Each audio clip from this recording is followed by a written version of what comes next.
And now, you're tuned in to RBLR, the home of Tampa Bay's Reveler Sports. Welcome in to RBLR Bandits here at RBLR Sports. My name is Eureka Wheeler, and to take you through this, what has to be the greatest game that has been played in the USFL so far, to take you along with me, I have my man, Mr. Zach Blaine. Zach, how are you doing, sir?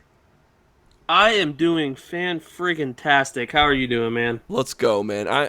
It's good to be on the winning side again. The Bandits are now 2-1 after defeating the Houston Gamblers on a last-second field goal. Almost, they did have to shut down one play, but pretty much it was a last-second thing. But with all of the things that we had said last week on the podcast, and if you didn't hear that, you should go back in the archives. Also, like and subscribe to us on every single platform that you follow. But last week, we were kind of in the dumps. We were kind of saying, like, ooh, man, I don't know. Are we really good? Are we really this? Are we really that? There were a lot of question marks on this team. So I guess that's my first question to you, Zach. Like, how do you feel? It wasn't a dominant win, but it was a win. How do you feel overall about your Tampa Bay Bandits? Yeah, I think there's still question marks. Okay. Okay. How do I say it? I think that we didn't win that game. They kind of lost that game, in my opinion. Okay. So I don't know how to feel yet. I'm still very. I feel better than last week. Don't get me wrong. I'm more excited than I was last week about our future and our ability to win in the league. But I'm still not sold yet. No, I'm with you, man. Look, we want to be real here. Like, we are fans. Don't get me wrong. We love our Bandits, and we've been breaking them down week by week. However, we're going to be real, man. You got to give credit where credit's due, but you also have to give criticism where criticism is due. So, I'm looking forward to hearing about your takes through here. I have some notes through my notebook that I kind of wanted to go through. The first half, offense and defense, good and bad, and then we'll go to the second half because that's where it came down to the nitty-gritty. So, let's start in the first half with the offense. I think let's start being critical first, because we inevitably we do win this game, so it is a rainbow at the end of the rainstorm. But let's talk about Jordan Ta'amu and his performance. Overall, 21 for 36, 255 yards, 1 touchdown, 1 interception. But from the very first half, he was throwing bad. He was still overthrowing balls multiple times. And we talked about this last week, Zach. He was still getting hit when he should have just gotten rid of the damn ball. Like he's still taking bad hits, and he's not letting it go. What did you see out of Jordan Ta'amu in the first half before we get into the second half? Yeah, I mean, he averaged, and this is obviously over the whole game, but correct. He averaged 7.1 yards a completion. So you look at that and it's like, damn, he had no big plays. But then you also got to think, like, in that first quarter, we had that beautiful 64-yard just bomb to Dylan. Right, and we're going to get into that, yeah. Yeah, so, I mean, I think that he's just, again, a lot of unnecessary hits. I feel like our line is having a hard time protecting him, and maybe he's in his own head about that, but it seems like he's taking way too much punishment for how we're doing. Yeah. And on top of that, before we, of course, we are going to get into that a little bit more, but also in this first half, it just looked like the Bandits couldn't get the run going early. It just couldn't, and they were trying, don't get me wrong, they were trying end arounds with JF3, and they were trying even Derek Dillon had a fumble on an end around, and it just kind of seemed like they were trying some cutesy things. They were doing some stuff, and Ta'amu wasn't really getting the job done overall in the passing game. We couldn't get the run really going much, and it just didn't, it as close as it was. We were down at half, but it just didn't seem like it was the bounce back performance that we were looking for. What say you? Yeah, no, you're spot on. I don't. That's why I said I still have question marks, because I felt like the first quarter, really the first half, it felt flat. Like, aside from the one big play, it just felt very high school football-ish. Like, Okay. Yeah. it just felt very slow, and like we couldn't, very one-dimensional, I guess is the proper term for what I'm thinking. Yeah. Yeah. No, there are like three big things I want to talk about that were good in the first half, but the last two that I want to bring up is that Rausa unfortunately did miss a 55-yard field goal, and then this game should have been way closer than it was, especially at the half. But Rashad Davis, who has the ball inside the 5-yard line, it's 3rd and 7 to get to the goal. Or sorry, 3rd and goal to get to the goal. He tries to extend it after getting a catch into the end zone, and then fumbles the ball literally into the pylon, like outstretching his hands and then letting go of the ball, and the ball goes out of bounds and hits the pylon for a touchback instead of a touchdown. And it's just like, even if he would have fumbled it out of bounds, it would have been a better outcome than hitting it into the pylon. Yeah, because that's an instant touchback. Yeah, exactly. But we go from scoring 6 points and whatever the extra point would have been, to scoring 0 points and giving up the ball. It was a huge mistake. And it was just like, is this going to happen again to us? Because last week, that was the story, right? We'd get all these cool, and then there's even one other thing that when we talk about the defense, it was like we would do something great, and then something bad would inevitably, like, immediately happen. Like, you did that 99% of the job, but that 1%, boop, it went the other way. Just gone, yeah. And that's exactly how I felt with the Rashad Davis goal line fumble. How did you feel about, one, missing the field goal, and of course the Rashad Davis just leaving points on the board? Yeah, so the field goal, to me, it happens. It's very common, even in the NFL, to see these kickers that are at the top level of kicking missing, 50 plus yarders. Like, that's not anything crazy to me. That's a solid kick for any pro. So that I'm not as concerned with as the fumbles, because the fumbles are just turnovers in general. I feel like we have the turnover bug bad this year so far. And that is one of my main concerns, and one of my main question marks from earlier is just how can we adjust and not have that issue? Yeah, absolutely. I mean, overall in this game, 4 different fumbles. We only lost 1, I believe, but still putting one was a fumble out of bounds, like right as the ball got hit, so that's not worrisome. But Tamu had a fumble late in this game, and we'll get into that. But like, you're not wrong when it comes to and I believe we have the worst ratio too of like turnovers to us losing the ball, but. I think you're correct. But pretty bad. And I mean, not that we look with the United States Football League, the quality of player that's here, there's high ceilings and low floors. So there's inevitably there's going to be interceptions and fumbles and all that kind of stuff. Just the nature of this quality of player that we're seeing. And as teams are still figuring it out. However, holding on to the ball is something that you should have drilled and ingrained into you since you were playing youth league football. So some of those things are just not acceptable, regardless of this level, whether it's high school, college, or the professional level like this here. But let me flip that script, man. Before we get into the second half, there were a couple things. You had mentioned it earlier. Derek Dillon would not be denied on a phenomenal boss level, just 64-yard yak monster of a touchdown.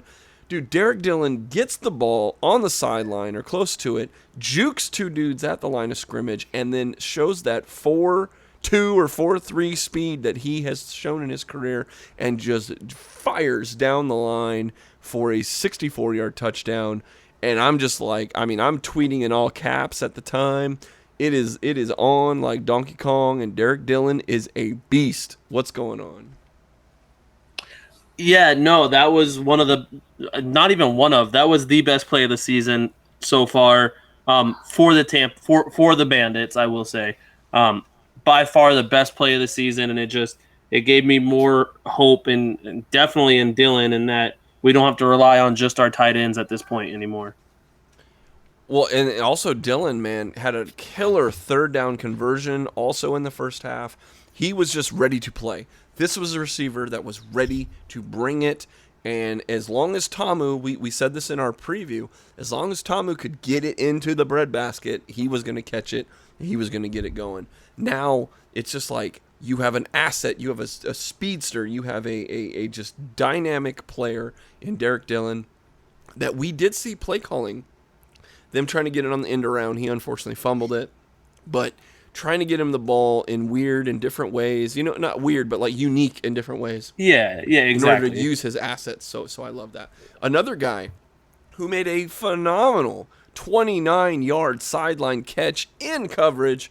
Again, we'll say maybe Tamu didn't make the read right, but he threw it, and Rashad Davis had to make a wonderful sideline catch in coverage. But still, credit where credit is due. Rashad Davis also brought his gloves to play that day. Yeah, I think that Davis's catch was more impressive than Dillon's catch. Okay. But I don't. Obviously, the results are why I say that was our best play of the season.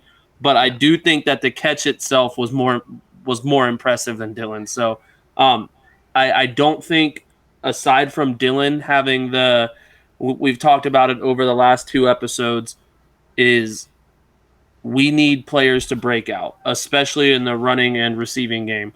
And I think Dillon finally broke out this game.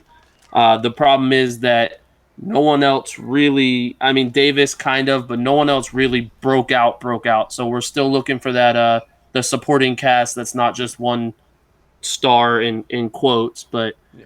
I think that Davis had a very good game for him, considering he hasn't really been talked about up until this point. 100% agree with you. I also believe that they keyed in on Cheyenne O'Grady. Cheyenne O'Grady did not have a very good statistical game. However, O'Grady was definitely causing a lot of gravity, is what I call it. You know, you're bringing you guys have to figure out where is O'Grady on every play. They have to slide coverage towards his side, because he's been such a good receiver. And when it comes to getting 7-8 yard dink and dunk or first downs or something like that, so because of them having to key in there, you're putting those corners on an island. You're putting them, or if they're in a zone or something, and it's able to have Rashad Davis and Dillon have these breakout games, or better games anyway. One guy who also had a very, very, very good play in the first half was Washington out of the backfield. He had a really good red zone touchdown that made it a 14-17 game. So we're talking huge stakes here. He gets the ball. The defense even keyed in on it. The defense, I guessed correctly. The Gamblers knew where the ball was going. Washington with a huge backside cut and just is freaking gone. He's gone the other way, and he makes a phenomenal red zone touchdown. I mean, where all the chips are on the table and it's big stakes, and he got it done.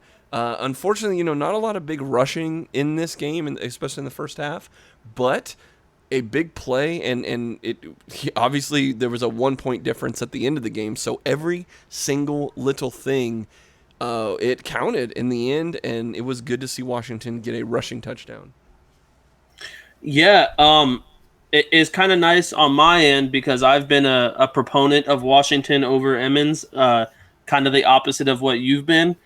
So it was nice to see him come out and rush for 65 yards, and that 13-yard rush was the longest rush. That touchdown was the longest rush of the game. So like you said, we didn't really get it going too much, but we did have that one big, I'm putting that in air quotes for you guys that can't see, the one big run that we had. And it was nice to see them average more than 2 yards a carry. That's correct. BJ Emmons, for as much as I thought he was going to be the tip of the spear for that running attack, BJ Emmons just has kind of dropped down, and now he went from splitting carries last week to having 6 less carries this week than Washington did, because Washington, for all intents and purposes, was the hot hand, and BJ Emmons, just for some reason, whether it's the defense keying in on him or he just wasn't able to break a tackle or something, Emmons just definitely was not the featured running back in this game. So yeah, I mean, but hey, Washington picked up the slack, and what a way to do it. Let's see. Let's move to the other side of the ball, man. What was your overall take on the defense in the first half?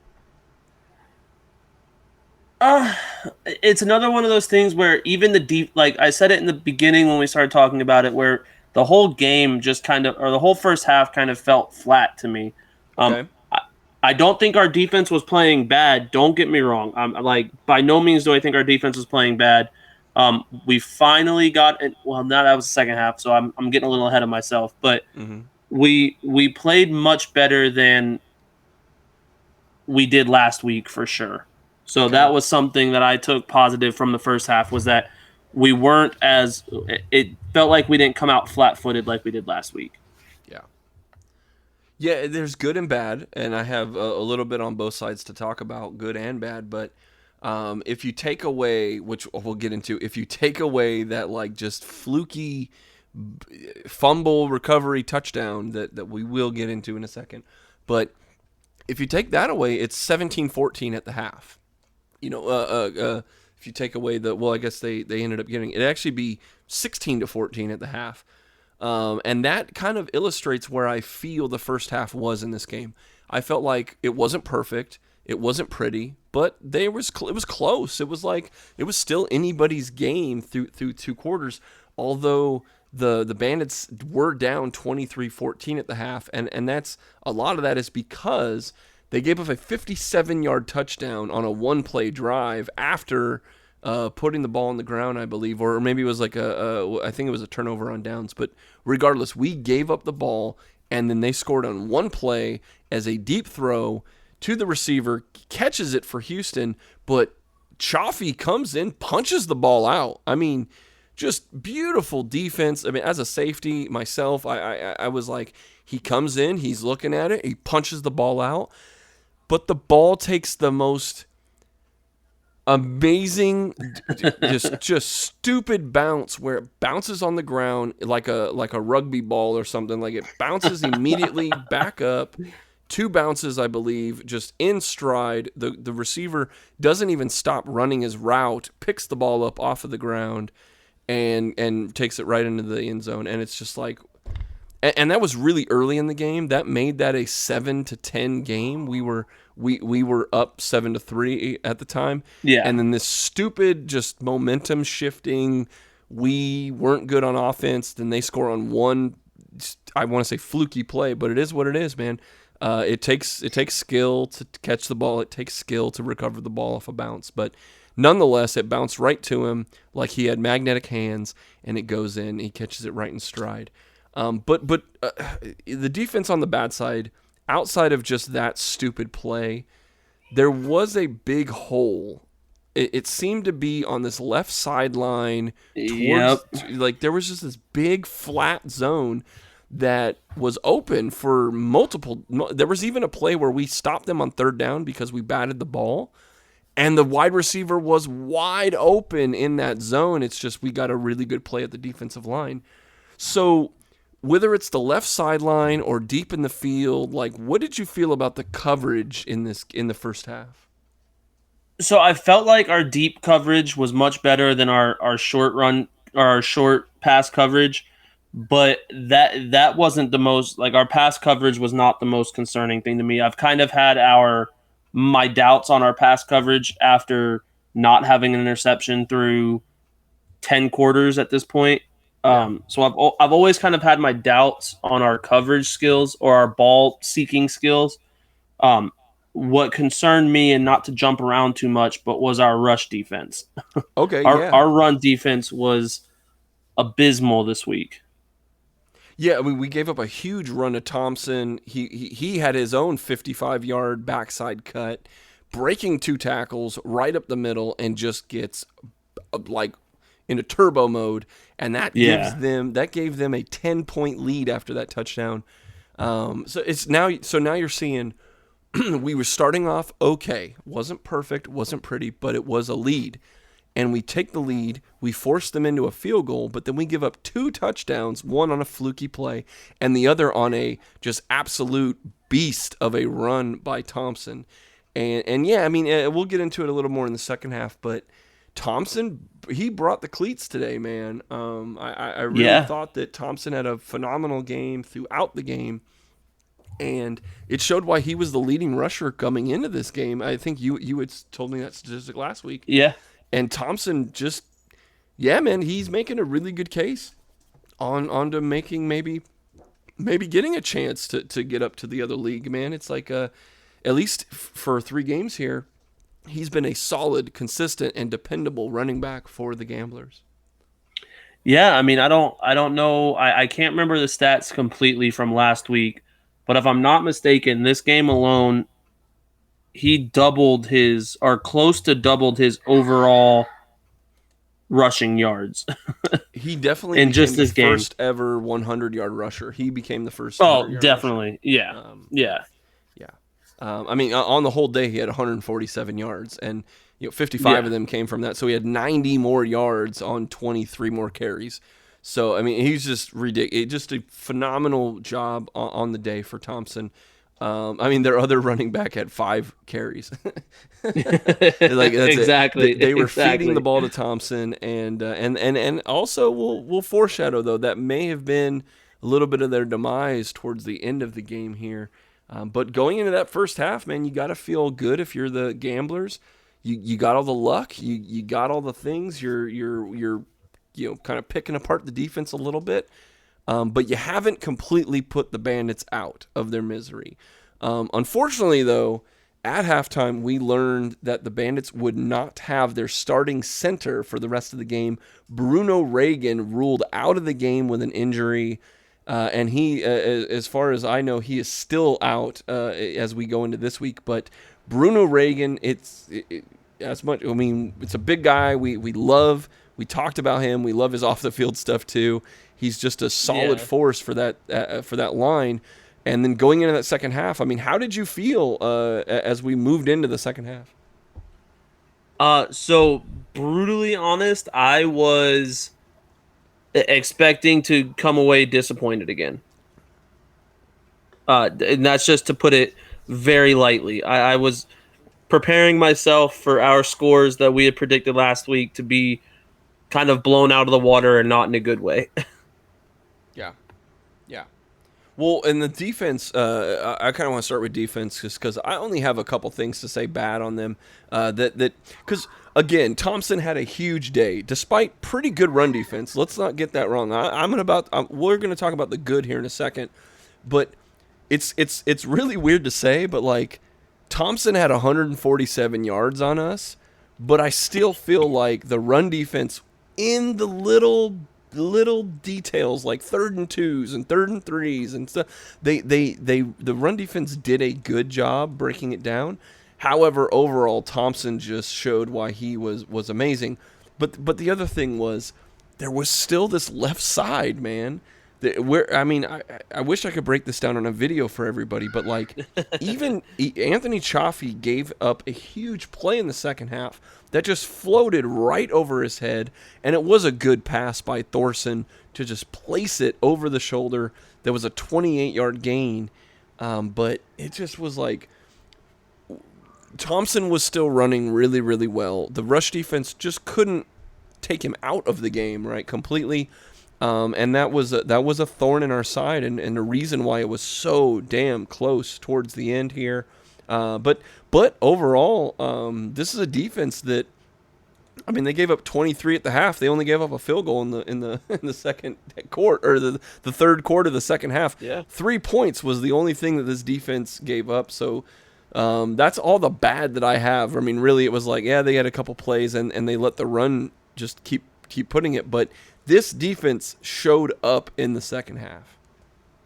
Yeah, no, it brought me back to the defense from week 1. It was, I felt like, again, Thompson is just unbelievable in this league, apparently. But aside from him, really, like, nothing on the defensive side, nothing got me down at all in that game, or in the second half. And we came away with our first interception of the season, our first takeaway of the season. So it's something that I was very, very relieved to see, considering that I am a fan of defensive first kind of football. Yeah, I mean, again, 3 points. They give up 3 points in the second half to a very good Houston. Houston comes out of that game losing again, but like silver linings and all that. Houston, this was not a completely bad game by the Gamblers. It was just that our defense really, really stepped up in the second half. But then when you look at it break down on a granular level, I mean, the two big names that, and you're gonna love one of them here. The two big names that I have out of this is Greg Reeves and Christian Sam. Yeah, these dudes. Again, Thompson ran over us, but I feel like that was just kind of an accumulation of stats over the whole day, because I still feel like they stuffed the run. Like, it's so weird that the dude ran for almost 150 yards, and I still feel like, especially in the second half, we stuffed the run. Like, but you're not wrong. You're not wrong at all, and it's wild. You're right. Like, it's weird as hell to be able to say that we stuffed the run in the second half. You look at the stats, and it doesn't look like that. But no, I mean, in reality, it's the truth. Yeah, I mean, Sam, 8 tackles, 4 of them solo, 2 tackles for loss, and he did have a pass deflection that I talked about. But then Greg Reeves, 6 tackles. A lot of them were gang tackles too, but one of them is a tackle for loss. Also, man, we got to talk about the big play. The big play, a tied turning punt block, just gets in untouched, gets in.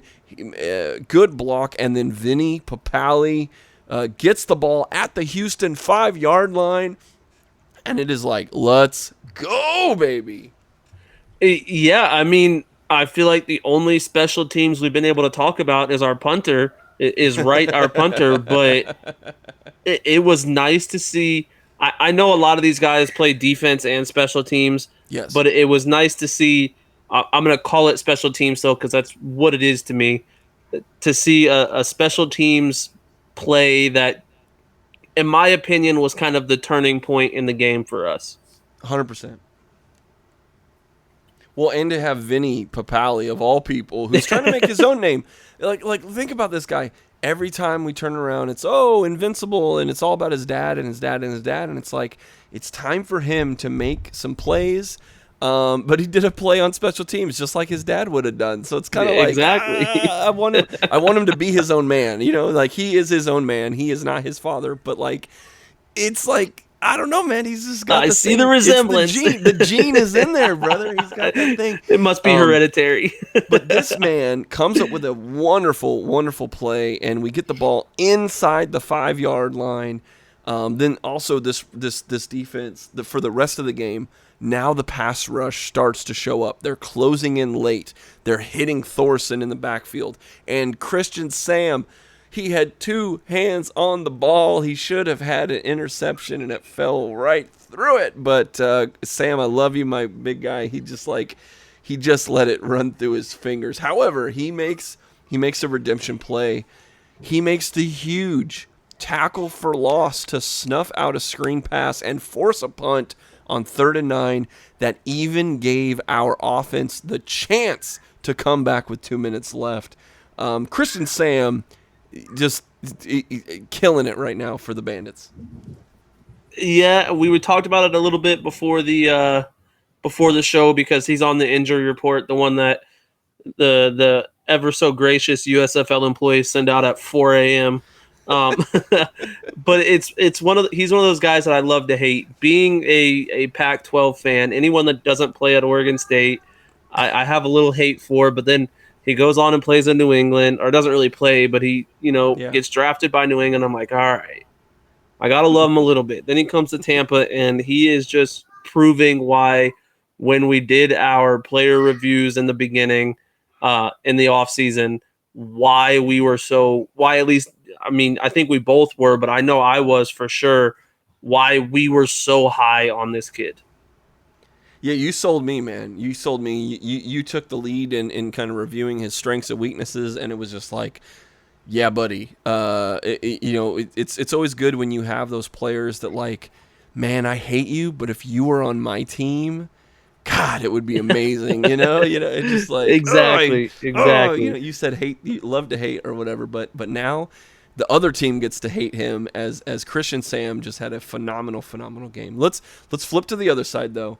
Let's go to the offense, and there was some still bad. However, we ended up with the win, but let's still be critical where we have to be.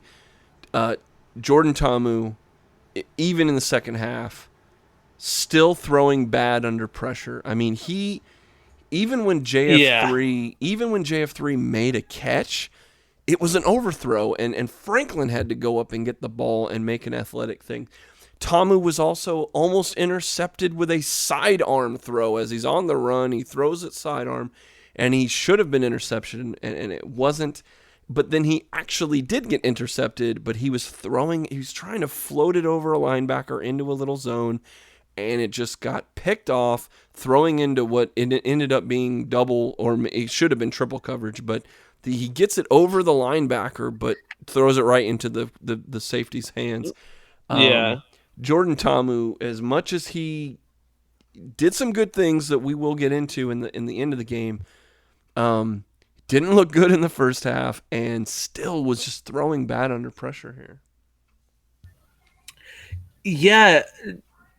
Honestly, Ta'amu, I feel like it might be just the way I was, perceived the stats, but it almost felt like he played worse in the second half than he did in the first half. Yeah, but some of the receivers did bail him out with a catch or two. I mean, and even in that first half, we're talking about amazing highlight sideline catch, and the Dillon catch was really was only like a 2 or 3 yard catch, and then he turned it into a 65-yard touchdown. Yeah, I mean, it's just it wasn't awe-inspiring. Like, I'm still waiting for him to live up to this this little bit of like expectation that we have as being the number 2 pick and all this kind of stuff, man. Yeah, it feels like, and I keep kind of going back to previous shows, but last week I had said something about like living up to the spring league legend that he is. He is literally has been one of the best spring league quarterbacks.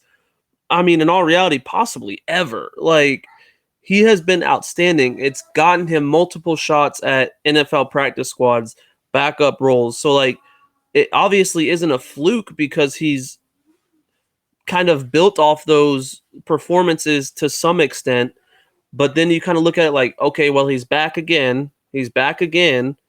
So it just feels like I'm waiting for that Ta'amu that we all kind of expected him to be and want him to be, because he is just this amazing spring league quarterback. And I feel like we have not gotten that version of him yet. Yeah. No, it wasn't. Unfortunately, I wish that I could say that there were more instances. I mean, I don't, but when you're looking at other receivers dropping catches and stuff, you could at least look at a quarterback's stats and be like, yeah, but this guy dropped the ball and this guy dropped the ball, and unfortunately that ends up as but that wasn't really the case. There was one though that I want to bring up, and that's DeQuan Thompson, who was cooking really early in this game.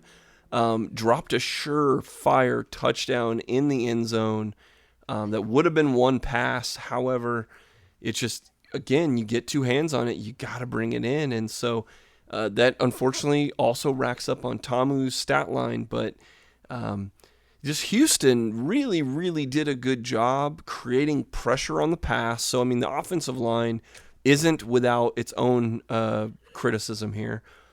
There were multiple times where the right tackle was just getting demolished. Now, some of that's them having to swap around some roles after Reagan comes out with an injury, but unfortunately, they were able to get pressure on us. They were able to create sacks. They were able to create hits, and they even created a sack fumble late in the game as we were trying to crawl back late. And it's just like, it's why I say it wasn't pretty, it was gritty, but some of that's our own fault, man. And Jordan Ta'amu has a little bit to blame. Thompson has a little bit to blame on that. And the offensive line, regardless of them, obviously they're not at 100%, but in the second half, it was paper thin that they did some bad things. Yeah, and see, that's why I kind of said earlier that I think Houston lost the game. We didn't necessarily win it, and I say that because the interception in the fourth quarter, in all reality, should have been the end of the game. Like, it should have given Houston the win. So what worries me with that is that, like, yes, we got the win, but, and it goes back to our buts on all the players. I think we're going to need all of our players, not only Ta'amu or Hampton or any of the other, people that we've been singling out. I think all of our players are going to step up and just perform better. Now, speaking of that, though, flipping to the good that I did see. Okay, look, we ended up winning the game, and I'll go in depth into that 2-minute drive. But Jordan Ta'amu, this is where for all the thought about him holding the ball too long or not being able to get rid of the ball under pressure and things like that, it's because I think that he also possesses the really good ability to make a scramble or make a schoolyard kind of play. In the second half, I thought he did a way better job of figuring out when to run. Case in point was a great scramble decision that got 19 yards. He also, in the red zone, had a wonderful daylight rushing touchdown to make it 24-26 to bring them within 2 points late in the game. And it was just a really good, I believe that was after the punt block. So after the punt block, we've got it in there. They're spreading out wide. They go to cover the pass, and Ta'amu's like, guys, I got all this daylight. It's like you have to take it. And he gets the touchdown. So it's like, as much as he's done some bad things, there was some really, really good things late in the game, almost like when the pressure was the highest. And even after that interception, he was able to figure it out and get it going, especially on that last drive. There was also a play that I want to get your opinion on. There was a beautiful, we would be talking completely different about a lot of things today. There was a beautiful long touchdown pass to Derek Dillon that was unfortunately called back because of an ineligible player downfield call. Now we're talking such a swing. If we were able to score that touchdown at the moment, it would have been a completely different game. And who knows what happens after that. But in my mind, that play, they showed the play on replay, and it was a little bit questionable. I don't know. Did you see a closer clip of that play? Yeah, I think questionable is the prime word there. Well, maybe not, because technically questionable. It was technically the right call, but I still think it was a BS call. Yeah, well, and some of these little things that they're calling fouls on. Well, you know what they're not calling fouls on is some of the offsides. They're actually I don't know if you saw this, but the USFL did announce that they are changing a rule in the middle of the season that in the first and third quarters that it's going to still be a running clock on passes that are incomplete. So they've already been lenient on offsides and little things that, in the NFL, it's like you get a free play, right? Ooh, the flag goes up, and now you got a free play, and you just chuck it down the field. They haven't really been calling those. I think it's for the speed of the game, and that's really what they're wrapping this into. But one, how do you feel about a running clock in the first and third, and also changing a rule in the middle of the season? Yeah. I've never seen a professional sports league up until last season when the MLB changed their, sticky stuff rule mid-season, and you kind of saw what that brought. So I don't necessarily have an issue with the rule, and I don't think it's going to affect the outcome of really any important games. But I do think that it's just strange for them to be 4 weeks in, going on week 4, and deciding, you know what, let's switch it up a little bit. It's just confusing to me. Yeah, I think it's more of just. I mean, it is to speed up the game, but it's more like, I mean, as much as I don't want to say that they do give away that those free plays, it's just that if a ref is like, yeah, it's offsides, but they scored anyway, it's like, why throw the penalty flag just to say, oh, hey, there was a penalty, we're declining it. So I get it, but again, to change a rule in the middle of the season just doesn't sit well for me. But what does sit well for me is the last drive of the game that gave us the victory. This is where we get the ball with 2 minutes remaining, and here's how it unfolded. It starts off with a great Washington run.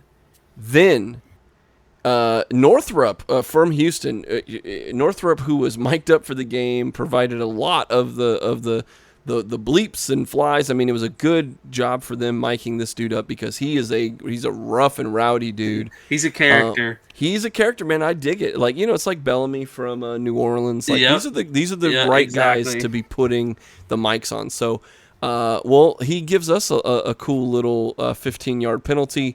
Cheyenne O'Grady, who we had talked about earlier, who had been kind of shut down or at least taken out of the game plan, he gets a catch, and then on top of that catch, Northrop gives another 15 yards to us. And when you're in the 2-minute drill, it is so beautiful to get that. Yeah. So then, your man, Mr. Washington, with another amazing 9-yard run to get us into field goal territory. And then from that point, Washington is stuffed up the middle, but there's only a minute left. Okay? So now we're 3rd and 1. Tamu gets the ball on a quarterback sneak, gets the first down. We spike the ball. Then, instead of running the ball, which I like this play, this is a weird play. If it didn't work, it would have been a different conversation. But they run the pass and they get it to Dillon, who catches it for 5 yards to the Houston 28-yard line. And then here's so at this point they are going to kick the ball. Okay, there's a 5-yard catch. We ran a little bit more clock out. We spiked the ball. Now it's 3rd down, but there's only 14 seconds left, okay? So here's the decision of the game. Rausa comes out to kick the ball. How are you feeling at 14 seconds left with this kicker in this situation? Yeah. I don't think I knew how to feel. That's what was the strangest thing to me is normally I'm like, all right, we're screwed, or normally, oh, hey, we got this win, but I did not know how to feel with this one. Yeah, I mean, Rausa did miss a 55-yarder earlier in the game. He had gone, he had kicked a couple extra points at that point, but through 2 weeks of the USFL, kickers league-wide have not been automatic. Not very impressive, to say the least. Well, and we haven't really gotten into their other kicker because, to even get to this point, to only be down by 2 points at this moment in the game, it's because of bad kicking from the other team. Vogel had a huge day, missing multiple kicks. And so we shouldn't have even been between us losing a touchdown, us dropping a touchdown, them getting a fumble for a touchdown. Like, there's so many weird ticky-tack, weird things to get you to this moment at 14 seconds left. Well, here's the real awesome thing. Rausa goes to kick, and they try to ice the kicker. They call Houston calls the timeout, and Rausa shanks the kick. It was so bad. It was wide right. It was so bad. But they iced the kicker. However, it just gives Rausa another attempt at the kick, and with 14 seconds left, it's a 46-yard field goal. FG is two of the letters of LFG, and that's what I wrote in my notebook as we take the lead 27-26. That sounds like a t-shirt. 27-26 with only 14 seconds left, or with only like 4 seconds left after a kickoff. Let's go. We are winning the game, and what a weird game, but ultimately, we do win this game, and so after the kick, I'm right back at you. Like it splits the uprights. The Bandits have literally stolen a victory from the Houston Gamblers, and here we go. How did you Were you running around the house? Were you just sitting there in silence? What was going through your mind as you learned the Bandits had won by 1 frickin' point? It just played with my emotions a little more, because when I saw the first kick, you're exactly right, is just a terrible shank. It's like when you're playing Madden and you forget to hit X the second time through, and it just shoots to the corner of the end zone. Like, it just. And then I saw that and I was like, well, not much hope here. Like, I'm gonna go ahead and pack the stuff up. I'm gonna pick a new fandom, but. Oh, no. No, that's a lie. I will never disown Tampa, I swear to God. But then he kicks it, and I'm like, oh, we won. We won. Thank God. Yeah. It was just as nerve-wracking as you can expect. But they are the victors. They move on. And, I talked about we could have a FG is 2/3 of LFG. That's or something. I got to figure out. I'm still working it out in my brain here. That sounds like a t-shirt, though. You know what you could do is you could go to shop.rblrsports.com and check out all of the t-shirts we actually have uploaded there. There's a couple. There's one for the Bandits. There's a bunch for the Lightning and the Rays and the Rowdies. All inspired these designs at shop.rblrsports.com. And if you use the promo code BanditBall, you will get 10% off your order. We just did a really cool giveaway with a Lightning website that we have a wonderful relationship with, and one person got a free shirt just because they liked and followed and retweeted. So we may do something similar here, but we're still figuring out. I got to still come up with a couple more Bandit shirts. But you, at any point in time, can get 10% off your entire order at shop.rblrsports.com. Well,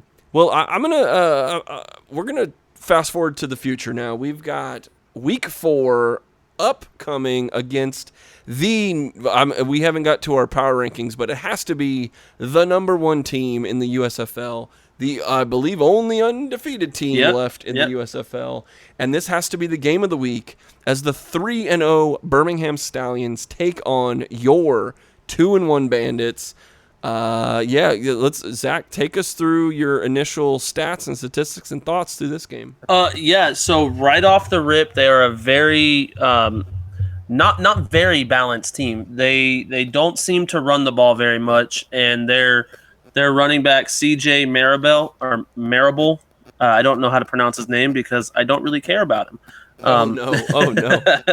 100. He's only got 134 yards in 3 games. We kind of talked about it a little bit before the show, but that's less than Thompson had in one whole game against us. So he's averaging out approximately 3.4 yards a carry. So not someone that I'm super. I'm probably going to eat my words for it, but not super intimidated by. Okay. And then they've got a quarterback who is, in my opinion, and again, this is just my opinion. This is not the opinion of RBLR Sports. But he is probably the best dual threat quarterback in the league. Okay. He's someone that can do it all, and I want to say I am worried and impressed at Mr. Jamar Smith, considering he wasn't even supposed to be the starter coming into it. Yeah. Considering he came in late in the game in the first week, he's definitely turned some heads and earned that starting spot for sure. Yeah, and then we get into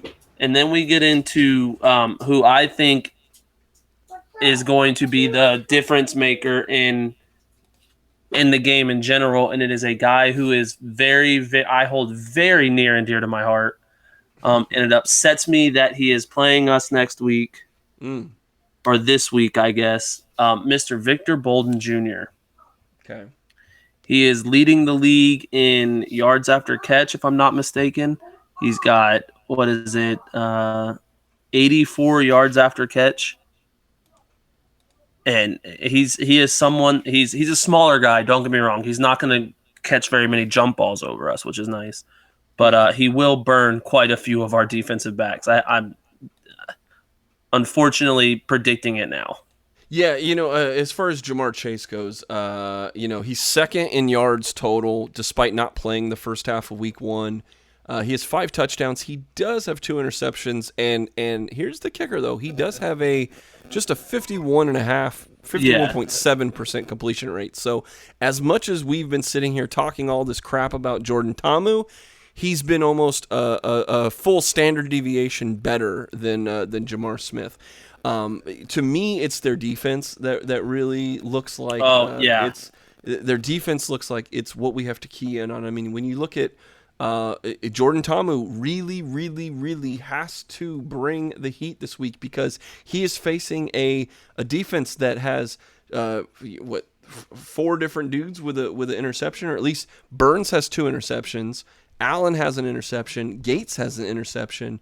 Just crazy, crazy stuff. Then on top of that, Gates has 2.5 sacks on top of that. Haney with a sack. Burns, getting some disruption back there too. If you look at leaders, I mean, Gates is the 3rd and Tillman is the 5th most sacks in the league. So we're talking 2 of the top 5 linemen getting in there and getting sacks. So it's going to take the offensive line really killing it. It's going to take the Jordan Ta'amu figuring out and getting the ball in the right lanes. It's going to take maybe establishing the run to keep their pass defense at bay. It's going to take a complete team effort in order to take care of Birmingham. What were your thoughts on their defense? I know I just talked about a lot of guys, and you were like, yeah. So you missed one who I think is going to be the difference maker, and I say this based off his performance last week alone. Mr. Scooby Wright III. Okay.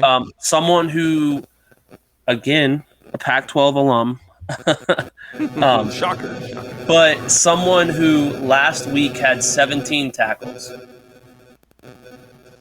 17 tackles in one game. So that is someone who, a lot like Christian Sam for us, is all over the field. He doesn't have any interceptions, but he does have passes, some pass defense.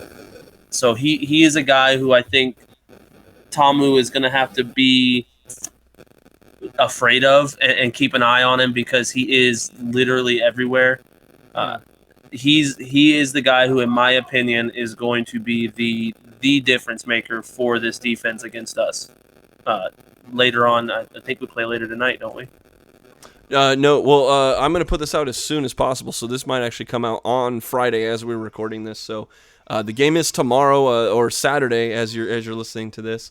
But before we get into that, let's get into your score prediction. What do you believe will be the final score of the Birmingham Stallions versus your Tampa Bay Bandits?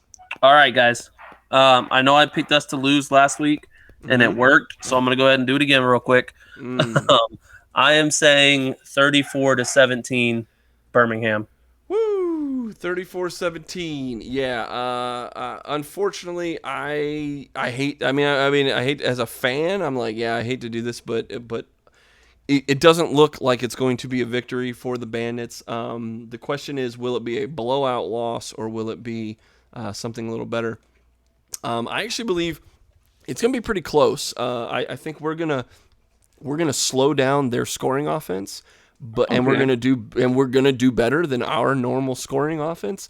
But I just don't know if we have the complete firepower to take them out in the end. Now they do give up a few points, but just their defense has been solid, and I mean a lot of their points that have come against them, it came from New Orleans scored. Houston had a pretty okay effort against them, but we barely got by Houston. We got demolished by New Orleans, and then we played Pittsburgh, which is the worst team in the league. Where Birmingham has game doesn't count. Yeah, I mean, really, to be honest with you, man. But Birmingham has taken care of the Generals. Birmingham took care of Houston even better than we did, and they took care of New Orleans in a battle of the two undefeated teams last week, which New Orleans just absolutely demolished us. So with that said, they have a good offense. They've been doing good on they have a good defense, I should say. They've been doing okay on offense, at least to get by. And unfortunately, we are just a little bit worse than average on all those. The ceiling is still there for the Bandits, but the results have not shown up, even through 3 games. Even though we have 2 wins, one of them is against Pittsburgh, and one of them we barely squeaked out against Houston. So I think it's going to be a 24-18 loss, but not a demolishing, demoralizing game. But I think 24-18 is where I've got it. All right, I can see it. And again, last week we both picked Tampa to lose, so yeah. I think it's just we're doing this for Tampa. Yeah, we're taking one for the team for sure. I hope I'm wrong again. I really, really, really am happy to be wrong in these things, but that's just what my brain is telling me. My heart is telling me 55-0 Bandits win, and that's just how it is. But that's not going to happen. So no, before we get out of here, let's take a look around the league. What do you have as your power rankings through week 3? All right. Do we want to go 8-1 again? Sure. Yeah. Go ahead. I mean, 8's pretty simple. I think we both are going to agree on this one. Yeah. But I have the Maulers last. Yep. They are still the only winless team. Completely agree. They lost to. Who'd they lose to last week? They lost to Michigan, who was 7th ranked. Yeah, we had them 8th last week. But Pittsburgh, it was like a tie. Well, Pittsburgh lost to Michigan, so yeah. So I have Pittsburgh 8, Michigan 7. Okay, I agree with you. Then I have Houston at 6. Okay. I've got Philadelphia at 5. Okay. I have us at 4. Yep. And then I have the Generals at 3. Okay. Which again, I feel like I have to say it every time. Mike Riley, Oregon State guy. That's why they're 3. And then I have the Breakers at 2, and the only undefeated team in the league, the Birmingham Stallions, at number 1.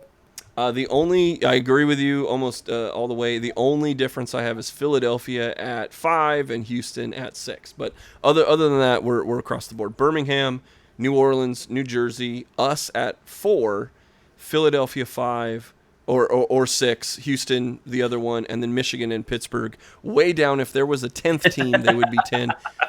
There's a meme that they have the Cowboys. They put the Cowboys in as the 9th best team in the USFL. I always laugh at those. Those are good ones. But yeah, even the Dallas Cowboys would be ranked above the Pittsburgh Maulers. It'd be like if there was the XFL actually had a team 9 is what they called it. They had a 9th. They had like a 9th team of players that were practicing and playing every week. That were kind of like the call-ups, like if a team needed a wide receiver, well, we got a dude for sure we know is suited and booted, ready to roll because he's on Team 9, and they call him up, that kind of thing. And that was even before COVID, right? So they already had that in their mind to have like a like a one team that's just like built to fill in for the rest of the teams, person by person. So, I like that idea. Actually. Yeah, Team 9, XFL's Team 9 would be ranked 8th in the USFL. Oh, without a doubt, they might be ranked 6th. Yeah.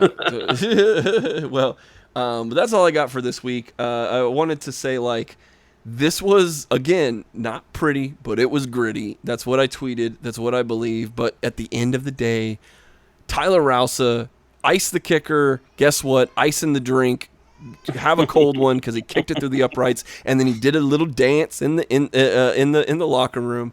It wasn't very good, but it was very hype. So it was a dance. It is a thing that happened. Well, I was doing the same damn dance in my living room as we won, and I'm hoping to do the same damn dance after. I am wrong and you are wrong, and we beat these Birmingham Stallions. They're going down, buddy. We're gonna need. I don't give a crap what I said earlier. Like we're guys. We have to bring the heat. If we bring the heat, if everyone is firing on all cylinders, we are going to take down the undefeated Stallions.